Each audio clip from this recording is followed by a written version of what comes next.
Hello everybody, so my name's Tony and I build model cars basically. So I'm going to do a very quick introduction to my models, my cars and the kits I've got, stuff that I've done, and yeah, I hope you enjoy.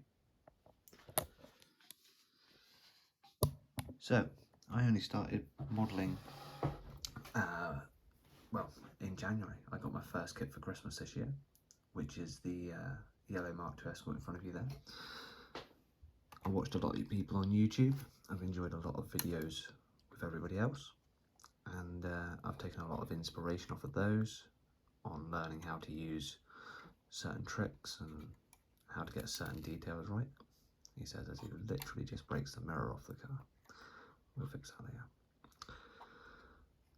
Number plates on this are from All Scale Diorama, Sean Winterbottom, and I'm breaking the car even more. We'll get some more glue on there, I think. So I've added some seat belts into this one, not that you can really see them in there, but they are green, a little bit like Takata harnesses. And then on the engine we put some cables on there, just some ignition leads to try and make it look a little bit more real. But yeah, I've actually got a real yellow Mark II Escort, so mine's nowhere near as tidy as my model, although the amount of parts that are falling off of this, it is actually pretty accurate. Very happy with the paint finish. I spray everything with rattle cans or brush paint things. There's a lovely glossy shine on these. A little bit of flattening and polishing afterwards, but that pretty much covers it. So that covers the Escort, and I've got some repairs to do clearly. Put those bits back to one side with it. That moves us on to my second ever build. Now, this thing gave me absolute hell. I don't know if you can see in the paint there, it looks very ripply and very horrendous. Basically, I had to strip the paint off of it once and then it all just reacted every time I tried to redo it. Along with all the glue marks from the tape on the windows, which you can probably just about see.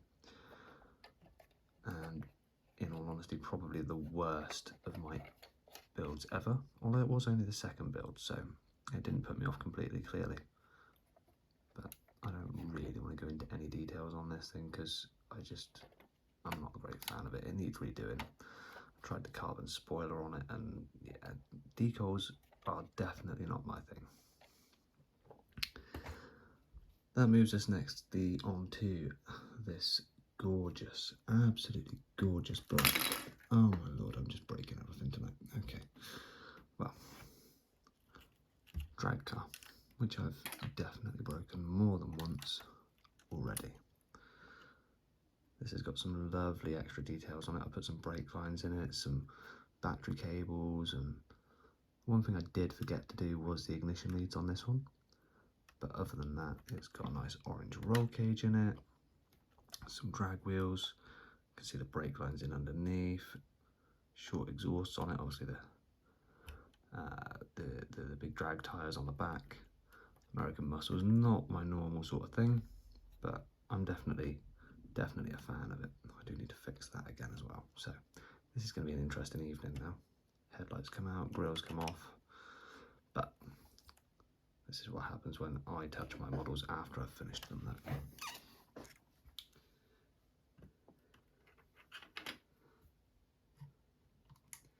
Moves us nicely onto what appeared to me as a glue bomb, and as you can see, I've broken this one as well. That's just going to need some glue, but this was a complete glue bomb. Half the engine was missing.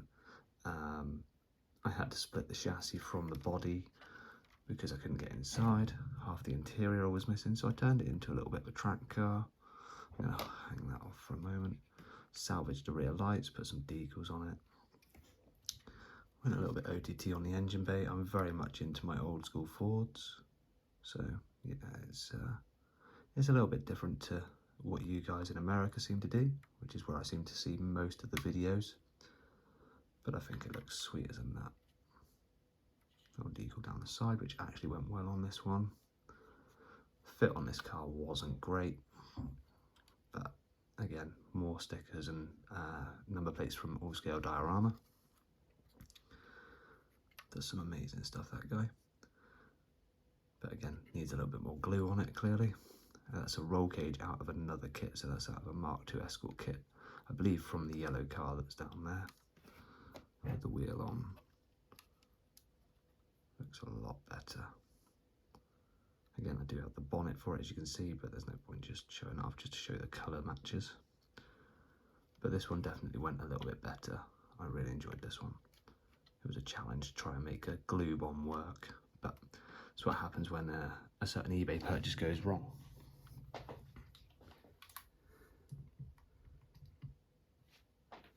Coming up next, we've got the nice V-Spec 2, I believe it is, Nismo GTR Z-Tune with a custom raised bonnet. I needed the original bonnet off of this for another build that I plan on doing of a mate's R32, which you can see the kit's for slightly in the background.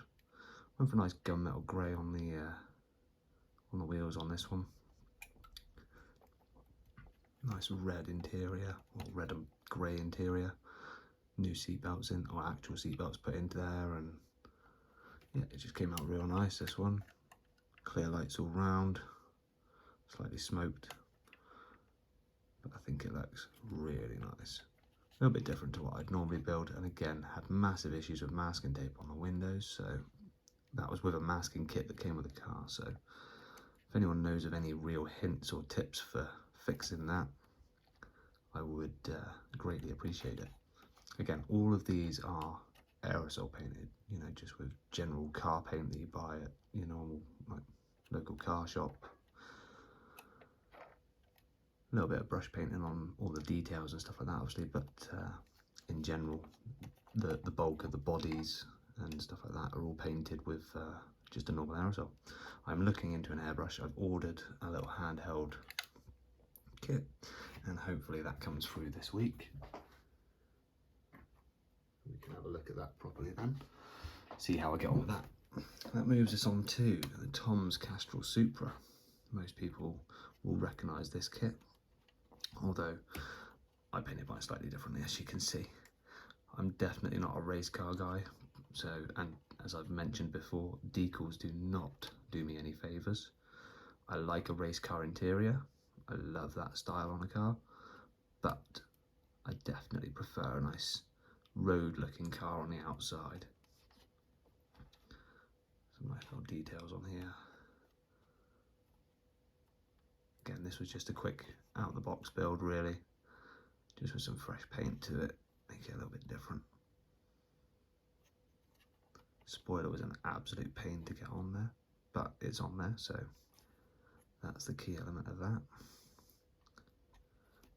And really finishes a Supra off. You can't have a Mark IV Supra without a big spoiler on the back, can you? Let's be honest. Moving on to the next Mark II Escort. I did say I was into Fords. So, this one I have recently finished. And as you can probably tell, compared to the other kit, the arches are slightly different on this one. Now, with this one, I had a friend of mine who was looking at 3D printing some parts for me, and he'd already done a couple for himself, and he basically 3D printed the arch kit along here and on here, whereas on the yellow one it's got the wider arches. I believe they're the Monte Carlo arches on there. These are the standard road arches, and yeah, that was quite interesting, cutting the entire side out of the car, both front and back, to get that in there. As you can see, my body lines are slightly rough around the door. Standard interior, which again was I think that was 3D printed or moulded, I can't honestly remember, but nice little roll tops in there, and a Burton Power engine. So the engine's from a guy called Peter Mingot, I believe that's how you pronounce it. I do apologise if it's not. Lovely bit of 3D printing on those. The arches are created by Stephen Ambler. Very nice guy. I've been chatting to him for ages. He's built a couple of these himself. Tried a bit of weathering on the bottom and it failed drastically, so we won't try that again for a little while. And again, all scale diorama for the number plates on these ones. And I think it just looks really smart. Nice to see a road car version, again with the standard arches on it. So, this is nearly my last build that's up to date, and the last build that is up to date is coming up next.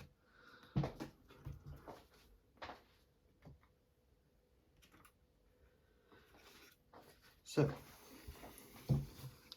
this is the Buick Electra, which I've done my first ever attempt at a two-tone paint job on. Nice bit of chrome trim around the roof line and the windows and stuff like that. And I do all of my chrome with a Motolo chrome pen. Absolutely brilliant bit of kit. As you can see, very basic interior on it, a couple of little colours on it. You can't see the interior anyway because it's very dark in there, but it's all black bar a few little bits of blue. I will get a bit of a view of that for you. Added some ignition leads, but again, I think the gauge was slightly out on these, and managed to snap the front panel when I was putting it all together, so it looks a little bit limp, but I've done it as a nice little low rider. Drilled some extra holes, raised the axles, sits really nice and low. Look at that. So, that is all my builds up to date. I've got to do some repairs because I'm an idiot, as you can see. And currently over on the workbench, we have some chocolate. Should I have some chocolate? And the Sierra XR4i kit, which I'm very much taking my time with. There is the V6 slowly coming together. Not that you can really see it because there's no focus. There we go. Bit of focus coming on there. Trying to do some nice details on this. Nice little blue oil filter on there. Engine mounts are all painted. And a couple of little bits up in the drying area there. Don't have a lot of tools, don't have a lot of paints. As I say, I only started in January. I do seem to have quite a lot of extras and bits and bobs to play with. Some paints to be used. That's where all my model kits sit. Anyone who knows that packaging will know exactly what that is, but I'm going to save that for another video. And away we go. So, thank you very much. It's been a pleasure. I hope you like the video and subscribe to my channel. There's going to be a lot more videos coming up. I will add on some build videos as and when I work out how to actually do proper video editing. But that is the end of that. Thank you. Bye-bye.